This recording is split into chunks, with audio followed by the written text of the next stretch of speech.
Je vais vous présenter dans ces vidéos le travail d'une jument de 3 ans jusqu'au Grand Prix. Donc on va aborder les différentes étapes de ce travail, du jeune cheval jusqu'au cheval de Grand Prix. Le travail à pied, c'est une part très importante de l'éducation du cheval. Ça nous permet de mettre en place les codes de communication, d'expliquer au cheval de bouger ses pieds dans un certain sens, avoir le contrôle des pieds du cheval. C'est important avant d'aller travailler soit un peu plus spécifiquement à pied, soit monter.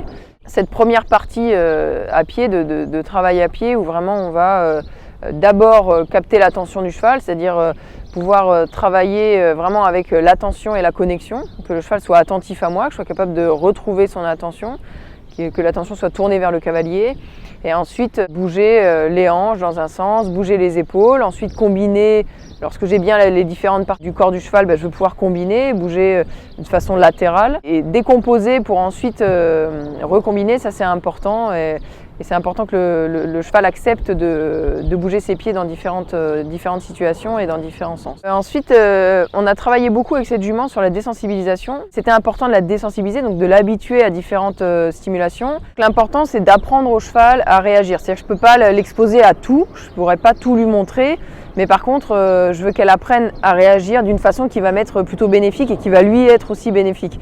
C'est-à-dire qu'au lieu de réagir comme un cheval normal, je veux lui apprendre, au lieu de fuir, reste concentré avec moi. Donc ça, je vais le faire à pied déjà. Et rapidement, elle va trouver plus de confort à rester concentrée avec moi plutôt qu'à partir. Ensuite, quand j'ai mis en place ces codes à pied, je veux pouvoir les reporter, monter. Donc je vais expliquer à ma jument, ok, cette jambe à droite, c'est pour tourner à gauche. La jambe à gauche, c'est pour tourner à droite. L'assiette, plutôt pour s'arrêter. Et ensuite, je vais utiliser mes rênes pour corriger si besoin. Et puis, à terme, plutôt pour travailler la relation avec la bouche, donc avec le contact. Je veux que ma jument, elle soit concentrée sur mes aides bases, donc les jambes, sur mon assiette pour partir ou s'arrêter, et ensuite sur les mains pour orienter une attitude. Donc ça, je vais travailler monter là-dessus, vraiment décomposer les aides, et je vais être capable de la même manière que j'ai fait à pied, je veux pouvoir monter, mobiliser les hanches, mobiliser les épaules, avancer, freiner et décomposer comme ça. Ça a l'air des choses très simples, mais c'est important que ce soit clair dans la tête du cheval que chaque aide signifie quelque chose. Donc je vais décomposer au maximum au début et prendre le temps d'expliquer à mon cheval vraiment ce que veulent dire mes jambes, mes mains et chaque jambe et chaque main, pour qu'après, quand je recombine, ce soit assez clair pour le cheval. Ensuite, une part importante dans le travail du cheval, c'est le respect de la locomotion du cheval, essayer d'améliorer la locomotion du cheval. Donc ça, c'est tous les exercices de base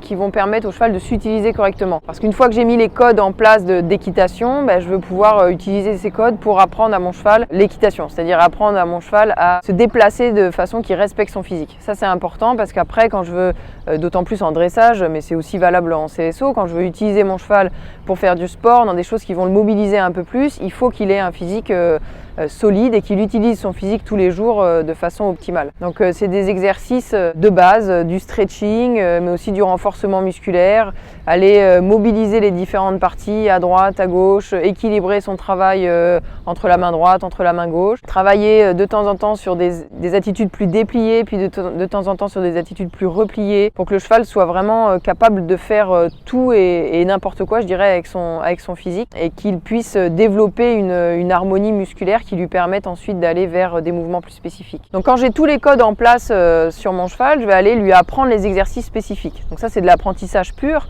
Je veux que mon cheval fasse une session à la jambe, c'est un mouvement assez basique au début. On l'a fait avant, je veux être sûr que je peux mobiliser les hanches séparément, puis les épaules séparément, et ensuite je vais recombiner. Donc dans l'apprentissage, je vais demander quelques pas de latéral, et puis récompenser, repartir droit. Ce que je cherche au début, c'est pas la qualité vraiment du mouvement, c'est la réponse. Donc pour conclure, ce qui est important, si j'ai moi l'objectif de dresser mon cheval, c'est avant tout de l'éduquer. C'est-à-dire que si je veux que mon cheval soit dressé, je veux d'abord mettre en place une éducation. L'éducation, c'est quoi? C'est la compréhension de mes aides, c'est la compréhension des exercices de base, c'est décomposer au maximum pour expliquer mes aides au cheval. Une fois que j'ai éduqué mon cheval, donc il répond bien à toutes mes aides, je vais pouvoir utiliser ces aides, utiliser ces codes pour recombiner, lui demander des mouvements un peu plus spécifiques. Et là, je vais aller vers le dressage. Donc d'abord, j'éduque mon cheval, je mets en place et ensuite je construis petit à petit et progressivement pour expliquer les exercices de dressage à mon cheval.